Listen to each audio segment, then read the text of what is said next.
NHL futures, where they stand now, as far as East and the West and the Stanley Cup. So if you don't mind, let's start with the East. Obviously, Washington, big favored there. Columbus Blue Jackets running second. You got Pittsburgh, and then behind that, Montreal. What's your thoughts on the East, and are these pretty accurate, and who might be a dark horse? Well, what's really interesting about this, Mike, is that we see all these coaching changes, and every single one of these coaching changes has led to an inspired effort.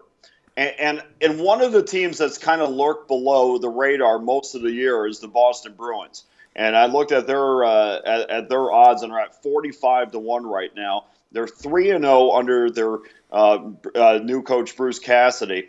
And this is a team that averages almost 35 shots on goal per night. The problem is the type of quality shots that they're getting is not enough to get them more than 5 games over 500 or 6 games over.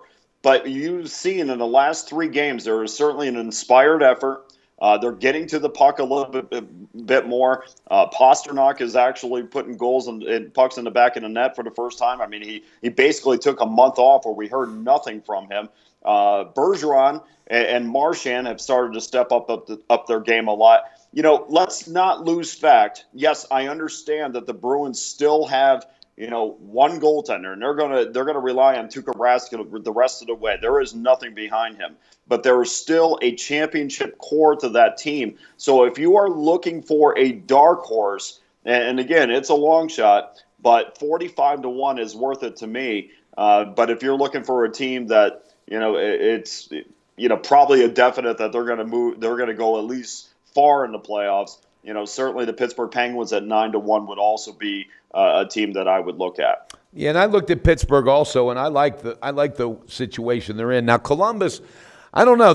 I know they're very, very good. They've taken leaps and bounds, but something tells me come playoff time, I got a feeling something's going to change there. I think their confidence level, I don't know if it's going to be as high. I may be wrong, but I got a feeling that I think Pittsburgh should overstep them. I wouldn't even be surprised if Montreal started to tighten up. I like your breakdown on Boston, though, because when we did our show last week, I had asked you about the coaching changes and things like that, and you specifically said Boston, lay off, watch them for 3 games, you said, and then you kind of have a direction. Now, you did say every coaching change, it's been positive results, which is cool, but you specifically had broke down Boston. So with that being said, the fact, Dana, that they do have a championship core, it's there, all right? That is a dark horse that I have to respect. I would have no problem throwing a unit on that or sprinkling a couple $100 on that, because that return would be absolutely, definitely profitable. But you're looking at a team that is now on fire under this new coach. All right, 35 shots a game you're averaging. All right, they'll pick up the quality of the shots.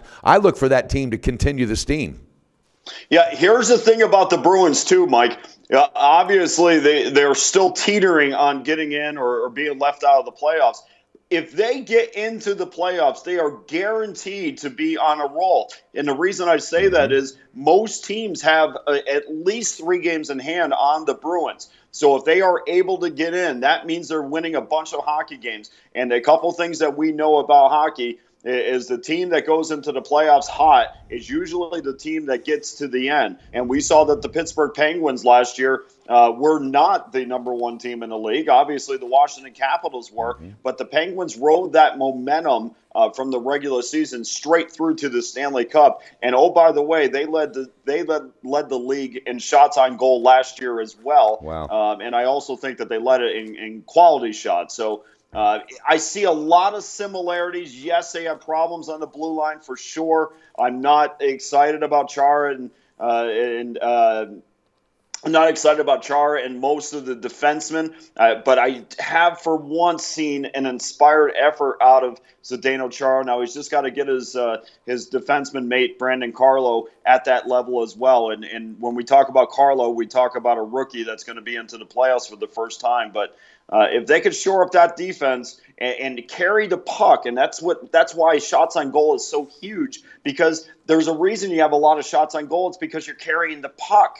So if you have the puck most of the time, that means you're going to put yourself in a good position to win most of the night. They just got to play better defensively.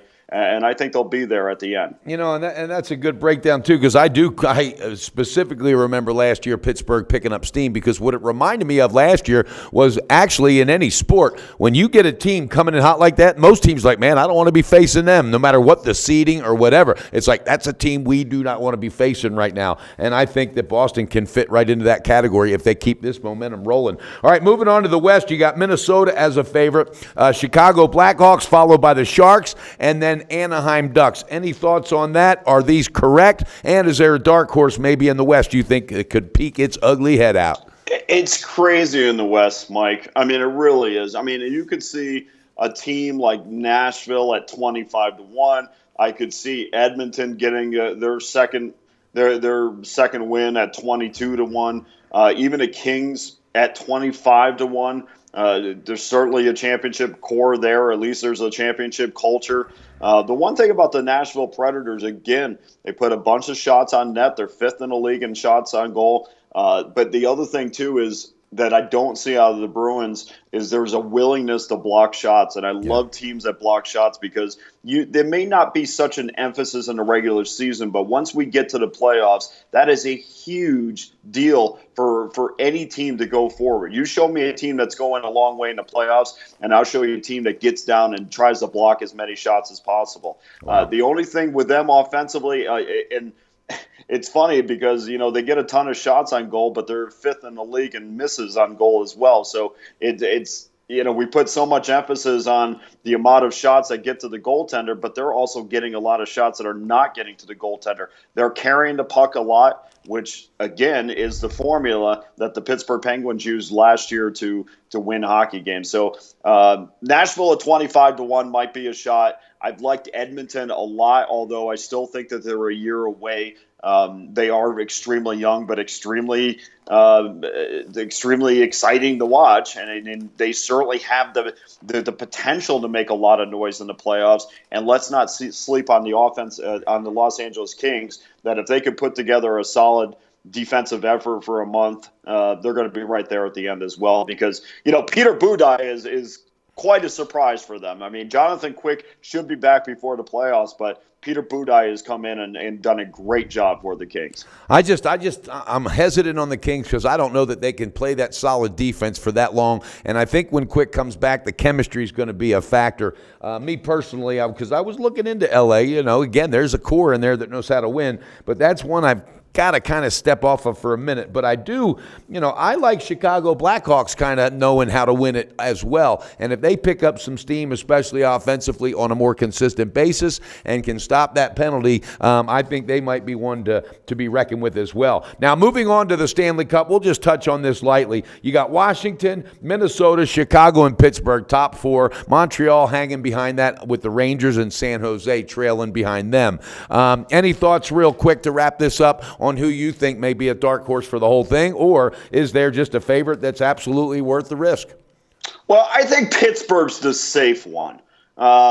If their penalty kill gets a little bit better, and again, going back to Chicago, Mike, I mean, their special teams have been just horrible all season, which is not indicative of a Joel Quenneville team, but that's what they've been all season. And you just have to be good in all phases of the game to get to the cup, and I just don't know if they're good enough in that phase to be able to go, to the Stanley Cup final. Certainly, they can win a round or two. They certainly have the core defensemen to do that. But as far as the Penguins are concerned, that's a safe bet. You're getting 9-1 because we always get better NHL odds than mostly any other sport. But their power play, their ability to roll 4 lines out there and be effective with all 4 of those lines, that's a valuable trait to have. And if you have depth, you're going to go a very long way. So be the Penguins amongst that group. Okay, and again, for the viewers that don't dive in as deep, but you want to profit in NHL, what Dana Lane just mentioned are some of the factors that are most important.